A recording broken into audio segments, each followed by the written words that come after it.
You launch the motorboat in the early hours of the morning. It is a form of meditation for you, a silent ritual. The birds and frogs sing warning songs that echo across the surface of the lake.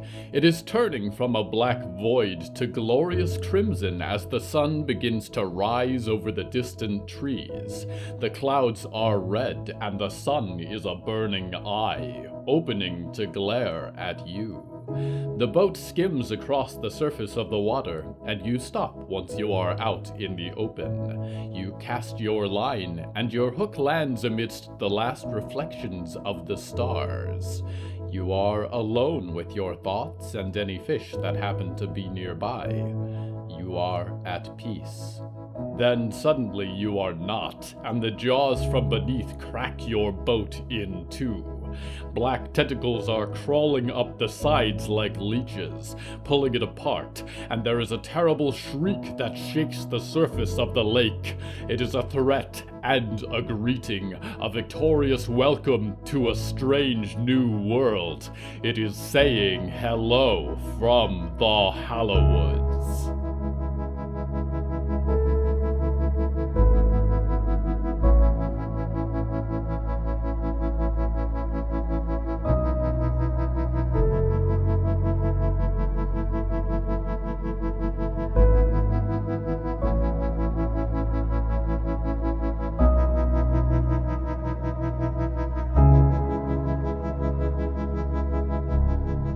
Right now, I'm sitting on a piece of wood shaped like the head of a dragon. You can almost imagine peeling scales and teeth in the shape of the twisted bark. Many people are sitting to my right, condensed with patchwork and stitches into one terrible humanoid form. To my left is a young woman who is grieving a terrible loss. Both of them are staring as a skeleton rises from the lake before them, and the sun begins to rise over the distant trees. The theme of tonight's episode is mornings.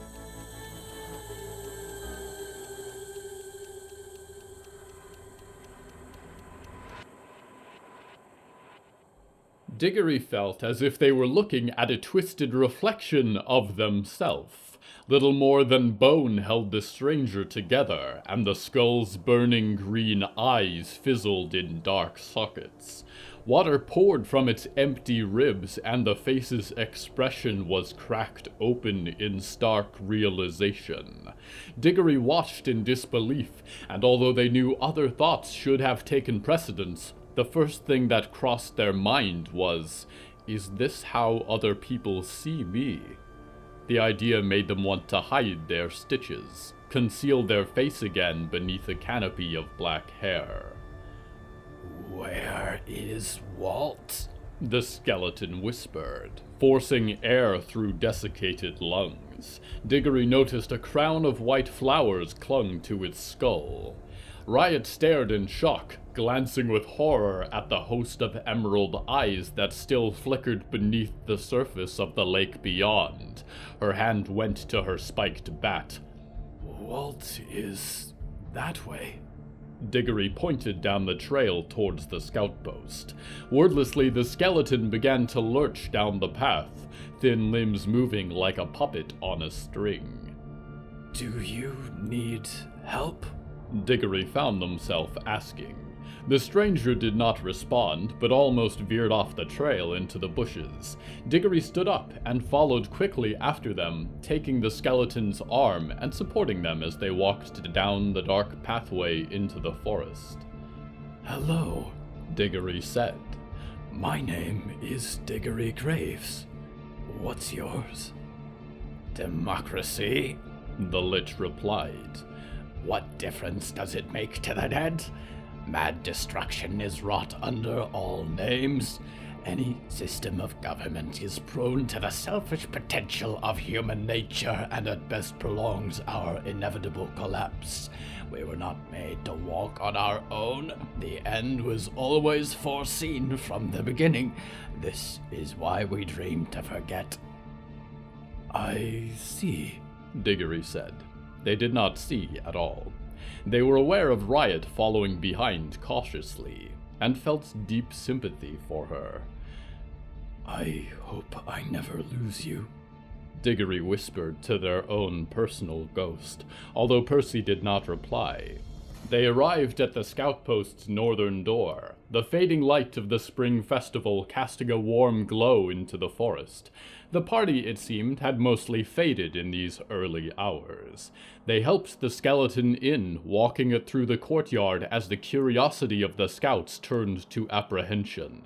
The corpse shuffled across the grounds, arm in arm with Diggory, coming to an eventual stop in front of Walt. Walt stood in his gray coveralls, talking with a worried Byrne and Violet, and he looked up in shock. "Dylan?" he said, stepping towards the lich. It let go of Diggory and reached out to grab Walt's arms with thin, decayed fingers. "Hey, back off, bud," Riot said, swinging her bat as she approached. "No, it's okay. It's okay," Walt said. "Walt," the skeleton croaked. "It's north. The heart is north. But you will not be there to stop the end. I am sorry." Walt cast a worried look to Diggory. "You know this thing, Walt?" Riot interjected. "What heart, Dylan? What are you talking about?" Walt stared into the burning green eyes, which were beginning to burn dim. "Democracy?" Walt tried. "Where is this heart thing? You've got to tell me what you mean, bud." "North," the skeleton said, looking around wearily. "True north? I'm tired, Walt. I'm so tired." Walt shook his head. "All right, let's get you back to bed. Diggory, would you mind?" Diggory almost carried Democracy up the path back to Lurch Lake, and laid the skeleton to rest, sinking into the water as though it were a warm bed. Diggory stood beside Walt and Riot in the early morning light. "I've been getting acquainted with Dylan, or Democracy, here since I started visiting the scout post.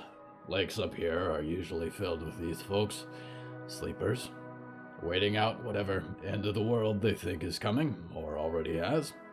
The things they say hold true, more often than not." "So, any idea what that jumble meant?" Riot glowered, holding her spiked bat close to her chest. She glanced at Diggory with a look that they couldn't quite place. "Not the foggiest," Walt shrugged. "I might," Diggory said. "I had a dream, or a memory, that involved something north. I cannot remember why." "That's incredibly helpful," Riot breathed. "If you do remember, let me know," Walt said, and started back down the trail. Diggory noticed the man's hands were shaking. "I need you to promise me something." Riot turned to Diggory, dark eyes gleaming like torches. "Promise me that you'll keep Walt safe when we start this fight." "Of course," Diggory said, wide-eyed. "I'm serious. I already lost everyone else I care about.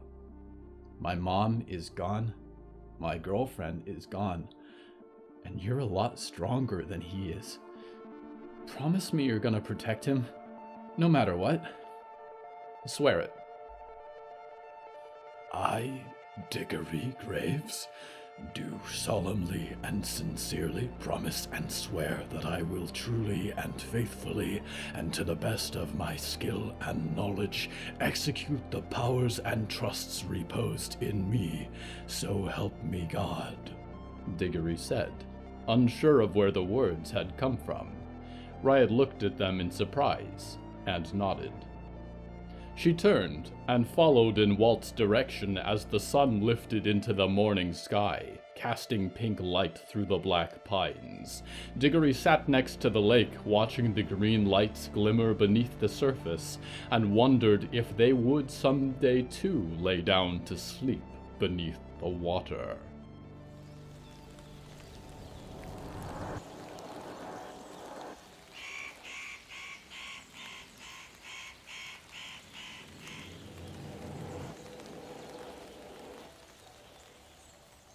The sun rises at 6:48 a.m. By 7:13, the dawn rays shine through your window, beginning to rouse you from your sleep. At 7:30, the alarm goes off. You are awake. You want to rise, to make your coffee, to face the morning, but you cannot. Your body does not listen to your struggles or your panicked thoughts. It continues to lie in bed. 8, 9, and 10:30 pass in quick succession. You do not even have the power to scream, or you would call for help. Time has lost you entirely, and each moment that you blink, another hour has passed around your body and you are still unable to move. When your life finally extends to your hands and feet, you pull yourself up to sit in bed. The time is 5:35 p.m. You drag yourself from bed, you go to the kitchen. You are too exhausted from your fight to muster much in the way of food. Your parents say little to you, a few veiled remarks on your laziness. You have had many conversations, but you have not been able to communicate the weight of your experience. Now it is 10:27 p.m. What are you supposed to do? Go back to sleep? You know that as soon as you do, the fight will begin again. We go now to a morning person.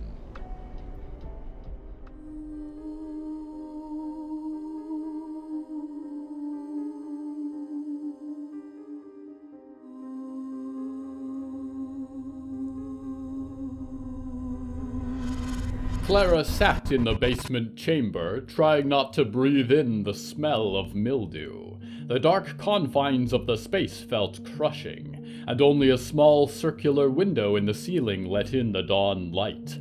Being packed in with all the other students made her want to scream, but she did not. She knew it was a test. Everything in Downing Hill was a test. Her spectral dog lay on the ground nearby. Dog Smell's wispy ears were flattened to its head, and it glared around the room with a wary expression. She could tell that the other students detected the odor, but not the source. As if born of the dust caught in the sunlight, a man with colorless eyes stepped into existence.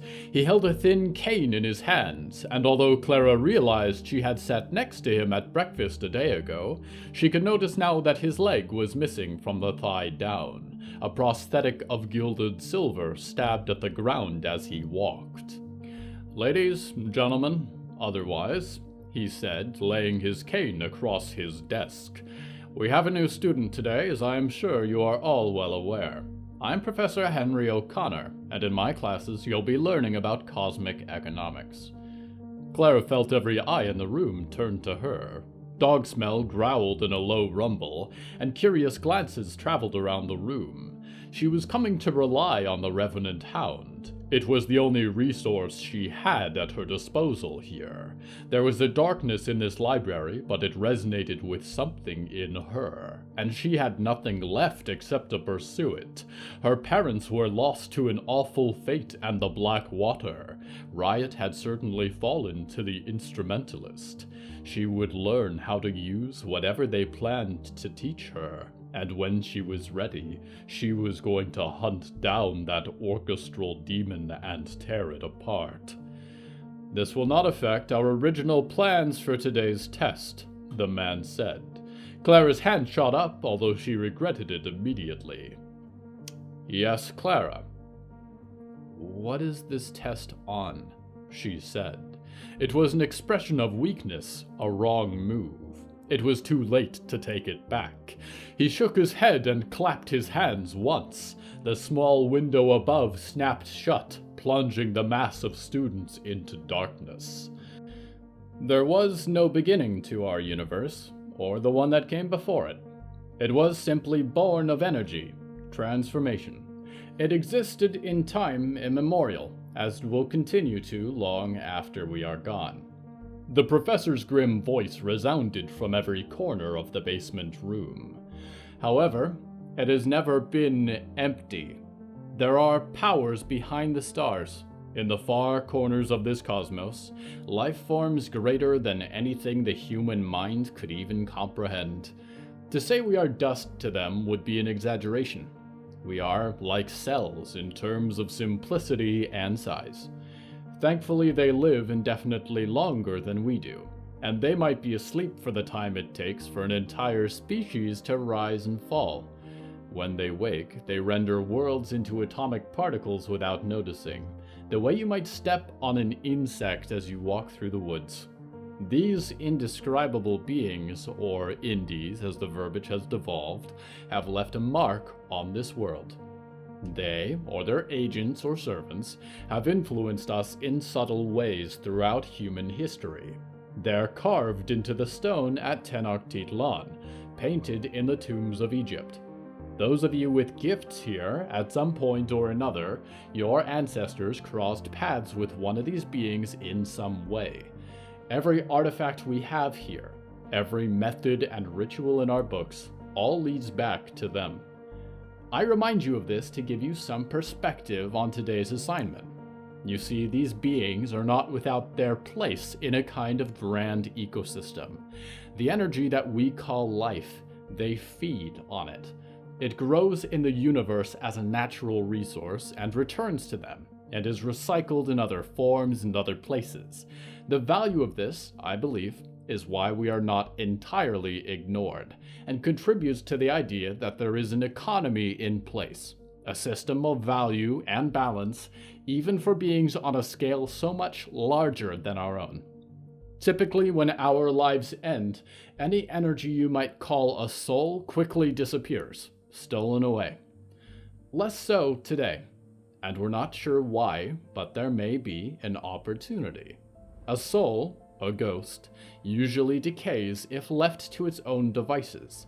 Any semblance of humanity fades, leaving behind primitive behaviors or cycles. We've seen examples, however, of a grounded spirit, something that could be controlled. Power that could be harnessed to face beings much stronger than humans.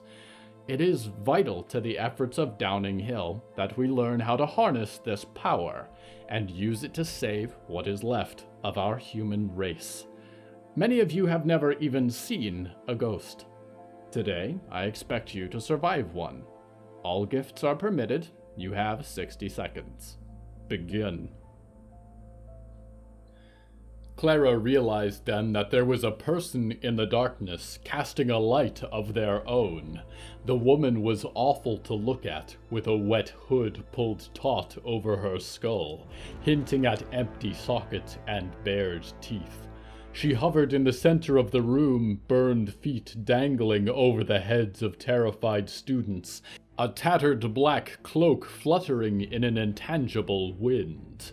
Then she screamed, and Clara covered her ears as the woman swooped into the crowd. Clara could see traces of the other students as the woman reached out with long nails, slashing at unfamiliar faces. Immediately the crowd panicked with screams of their own, but those rattling on the door found that it was locked, and Clara felt she would be crushed by the mob. There was a girl laughing hysterically, although Clara could not be sure where. Clara found herself thrown forward out of a corner and landed on her hands and knees. Her glasses went skittering across the floor, and she reached in the darkness for them. Then there were burnt toes in her field of vision, and she looked up to find the woman looming over her. "Stop," Clara said, and the woman froze. "What do you want?" Clara whispered, putting her glasses back on. The apparition did not respond, stretching its teeth against the tight fabric. Beneath her tattered cloak, Clara realized her clothes were surprisingly average. A blackened shirt and trousers wrapped around crisp flesh. She noticed a small object pressed into her blackened chest, glinting with an otherworldly light. Clara stared up at the ghost, a shadow of a person, and reached out to touch her. She touched the object to reveal a silver locket, and realized that her fingertips flowed through the woman's body like mist, but closed hard around the necklace. The woman had stopped chewing at the fabric, hovering calmly in the air, her head twisted to the side. Clara pulled on the locket and it came loose. It was shaped like a small heart, and she clicked it open hesitantly. In the dim light of the specter, she could see a picture of a woman holding a small girl. "Is that your baby?" Clara said softly. The woman's head lurched as if staring at a corner of the room, although Clara could not make out more than a girl in dark robes with braided hair. The girl did not react. When Clara turned back, the spectral woman was gone, and the screams of the crowd faded slowly into silence.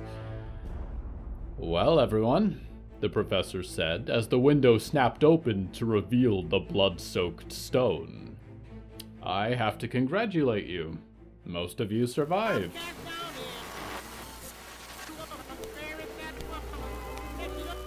Welcome to the Botco Morning Hour with Lady Ethel Mallory. Today we're focusing on the dangers of waking up. I'm here with Dreaming Box special technologist Anderson Faust. How are you, Andy? Oh, I'm just swell. But I do want to start this morning by offering my condolences to the families of anyone in Dreaming Box Aries who experienced the drastic effects of waking up as a result of awful sabotage by those stone-made terrorists. God help them. Yes, we are still in shock as well. The stone-made threat is still not over, I'm afraid, as our fearless leader works to stem the tide of deranged rioters who wish to destroy our happy dreaming community. We have every confidence that Oswald Biggs Botulus will return us to peace very soon. Now that said, dreamers, it's extremely important to recognise that waking up from a dreaming box is much more complicated than waking up from normal sleep. If you're a little older, like me, you may remember the days when you'd get up, glare at the sunlight, and make some coffee. That was a hot chemical brew just to help you survive your grueling day of work. That was before the freedom of the dreaming box. The children of today will never know the hardship of physical labor or customer service. Yes, and isn't that beautiful? It's our older dreamers, especially, that are prone to ideas of disconnecting from the dreaming box. However, disconnecting from the prime dream without following proper warm-ups procedure and Botco certified transition training can cause some really painful side effects that could damage you for life. What are some of those side effects? Well, there's a great capacity for brain damage. The deep slumber and connectivity with others you enjoy in the dreaming box is a result of Botco's special technology. Without proper disengagement, your mind could get stuck forever in a halfway state, or be dispersed into the prime dream, severed from your body. This has happened on several tragic occasions. And that's not even considering the physical difficulties. Yes, that's the other part of this. Dreaming boxes are filled with powerful technology that brings us all together. But if you were to wake up inside and disconnect from your life-sustaining equipment, you would be exposed to powerful radiation. Not only that, but if you're a dreamer who's been in here a few years, you have no experience of moving your own body. This can lead to some real physical problems that require a specialist's help. You see, dreamers, it is extremely dangerous to wake up.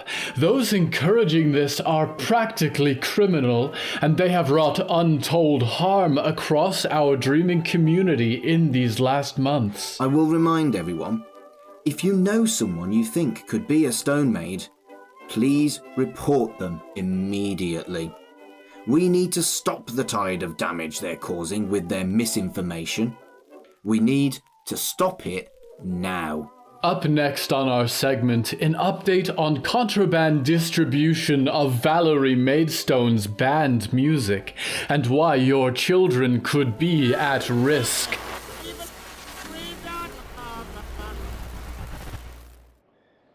If you slumber in a dreaming box, I wish you could hear my voice from within those silver walls. I would tell you to wake up.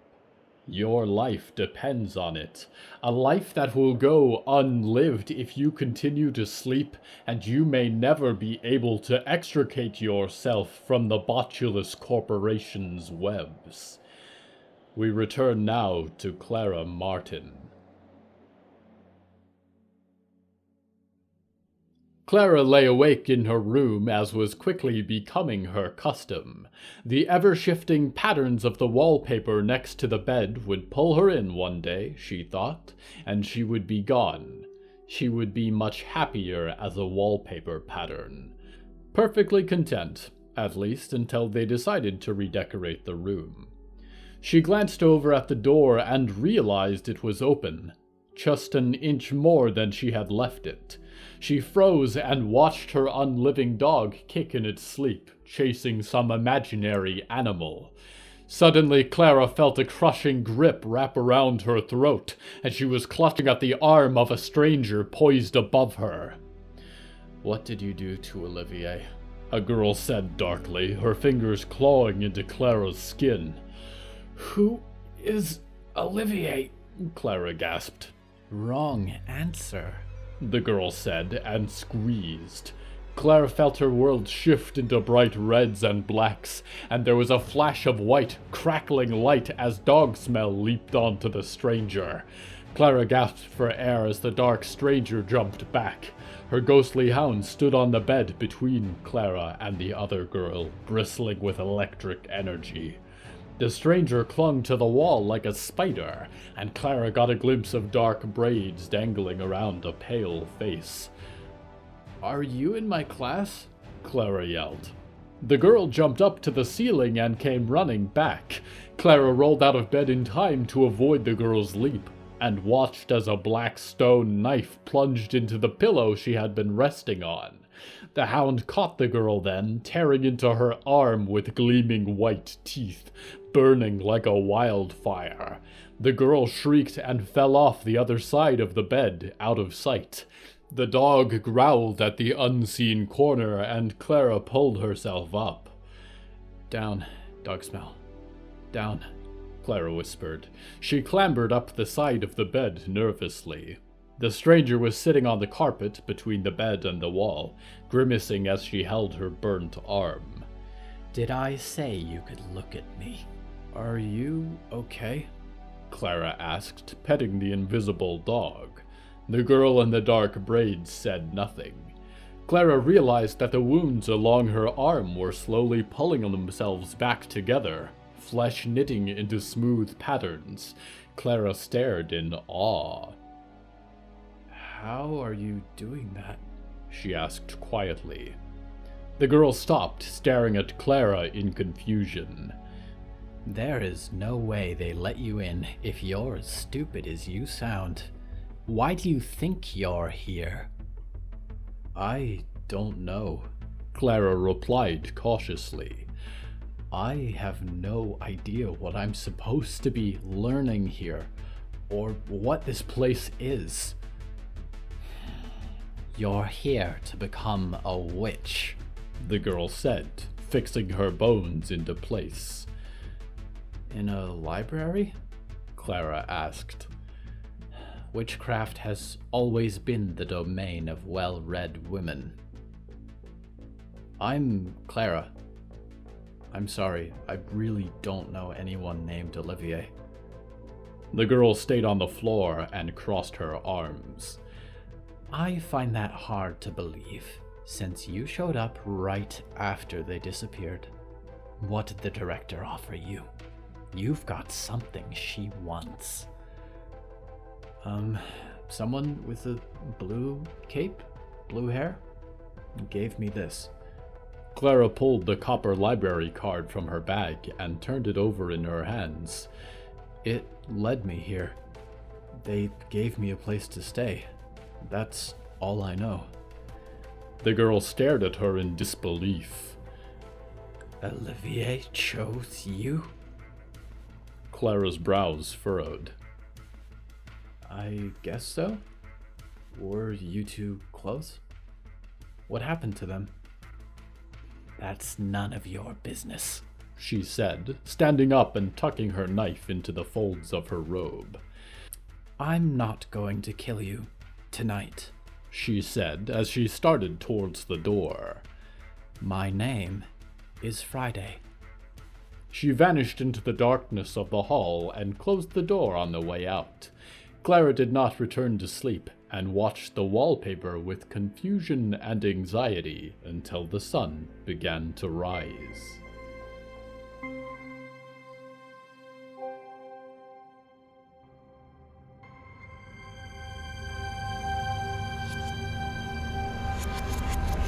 Things are going to get worse.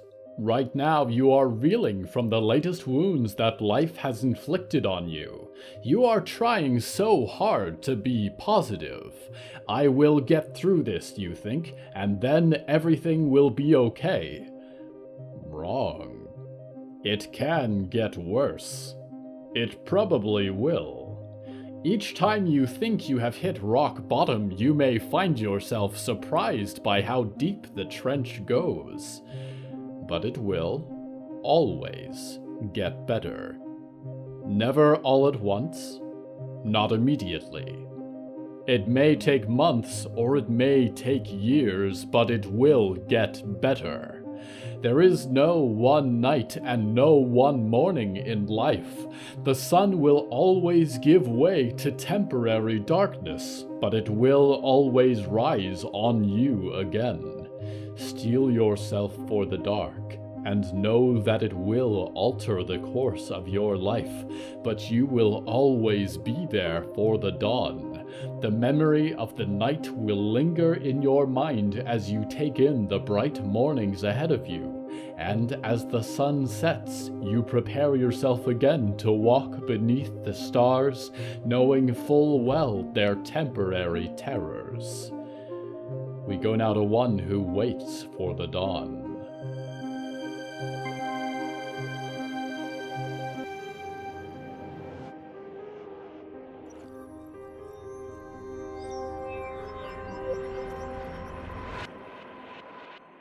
From his small dwelling in the forest, David could hear the screams of people who had gone out to hunt at night, and instead found themselves hunted. The full moon gave them light, so that they could see the scuttling creatures that rummaged on the forest floor. The full moon brought other things with it, too. He clutched a silver sword in his hand that his partner had given to him. This would protect him from the worst of the beasts that roamed the forest, and the creature that he dreaded encountering most of all. He knew that it would come again for him tonight. It was as though it had always intended for him to be its last meal, always sure that one day it would arrive and he would not be holding the heavy silver blade. He imagined that it longed for the day that it would find him alone and unarmed. Not today, he told himself. He just had to keep a tight grip on his weapon until the sun rose. Then the thing would be gone until the next full moon. Every scream he heard in the forest made him picture it closing in on unsuspecting victims. In his mind, he saw it ripping out their throats with its sharp, pointed teeth. They would suspect nothing until they heard the crack of the wind in its black, leathery wings as it swooped down. They would look up to see the blood-red eyes and wide-open mouth.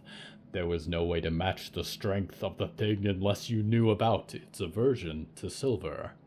Just the smell of the metal was enough to keep it from breaking into David's home and devouring him before the sun came up. Sometimes David imagined throwing the sword out of his small cabin and opening the door to the beast. One day he might end this waking nightmare. David could hear the sound of the creature's wings beating slowly closer to where he waited. He heard its feet hitting the ground outside his door, and hungry sniffing as it moved around his cabin. The creature's claws scraped on the wood as it slowly walked to the back door and began to sniff again. The sound was enough to make David want to scream and run from the cabin. He would have to wait until sunrise with the beast teasing and tormenting him, always scheming to find a way to its desired meal. After the sun rose, he would go out and bring his partner back inside. Then he would begin his monthly ritual of cleaning the blood from his lover's skin, scraping the dark, dry remnants from under his nails as Leo's body slowly returned to a human form. He had seen many anomalies in those born in recent years, but until he met Leo, he had never seen anything like this. Every full moon, the skin under his arms and on his chest would start to loosen and stretch to form terrible wings. His teeth would bend back into his mouth as a row of sharper, pointed fangs pushed their way through his gums. His eyes would fill with blood as he writhed in agony. David always made sure that he had the sword out of the locked box before his partner's skin started to bruise and darken. By then, there was nothing left of his lover until the morning. He would see David as nothing more than raw meat. Leo saw it as a birth defect, a simple evolutionary misstep. David was unsure. He could not shake the feeling that a door had been opened to other things, things that should never have been allowed to walk the earth, ancient, deadly creatures with an unending thirst for blood. The sniffing and scratching were driving him insane, and he longed to wrap himself in the arms of his lover. He missed how they huddled together, listening to the things that lurked in the forest at night, and Leo's strong arms wrapped around him as they waited for sleep to come. But now, like one night every month, he had to go through it alone. He could not talk to anyone about what occurred every full moon, but he wondered if this was the only case of such a thing happening. Perhaps some of those other beasts that stalk the forest in the night look just like us in the morning. The sun started to creep through the gaps around the door. He heard the things screaming and howling in pain. Slowly those sounds became more human, and he knew that Leo would be waiting outside. He would be confused and in pain as his teeth recede, moaning as his skin starts to lighten and shrink. Thankfully, the memories of the night would leave him as soon as he claimed his body back from the darkness that consumed it once a month. David wished that he could forget these nights so easily. He could not look at his partner without remembering the horrors, the time he ripped open a hunter's throat outside their cabin. David wanted to forget the dread that crept over him as Leo returned home at the end of these long, dark, lonely nights.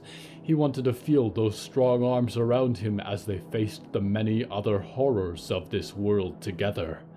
As the last groans died away, David set aside his sword and stepped up to confront the morning.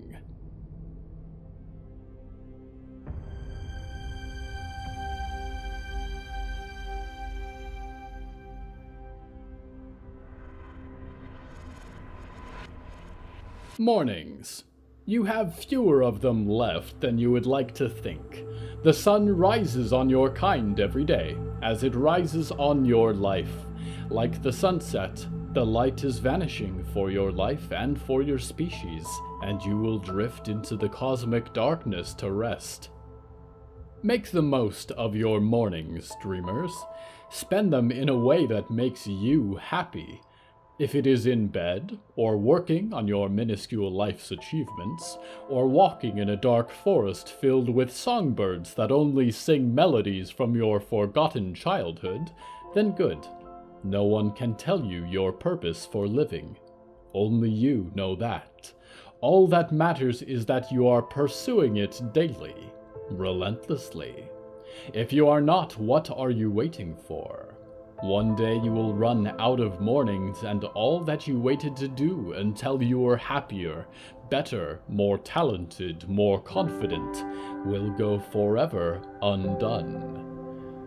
Undone forever and embracing every morning, I am your loyal host, Nickignick, waiting with breakfast ready for your return to the Hallowoods.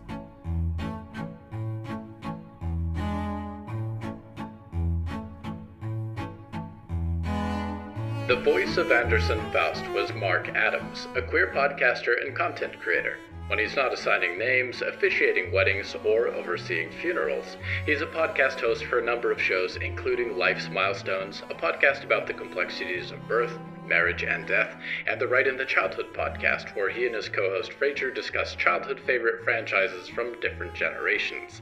He also hosts for the shows Ink Stories, a podcast about the stories behind the tattoos of guests, and the Shipwrecked and Comatose podcast, dedicated to discussing the science fiction sitcom Red Dwarf.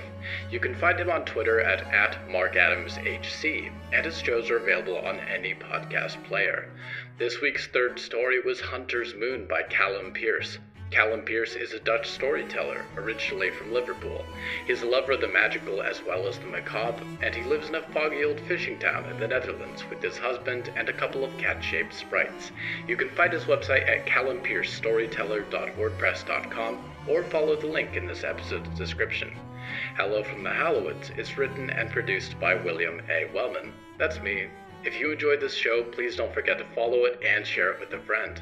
The bonus story that goes with this episode is called Friday and is available on the show's Patreon at patreon.com/Hallowoods. Because we operate without ads or sponsors, our supporters are all that keeps this show going. Plus, supporters get weekly bonus stories, behind-the-scenes content, exclusive merch, and even more.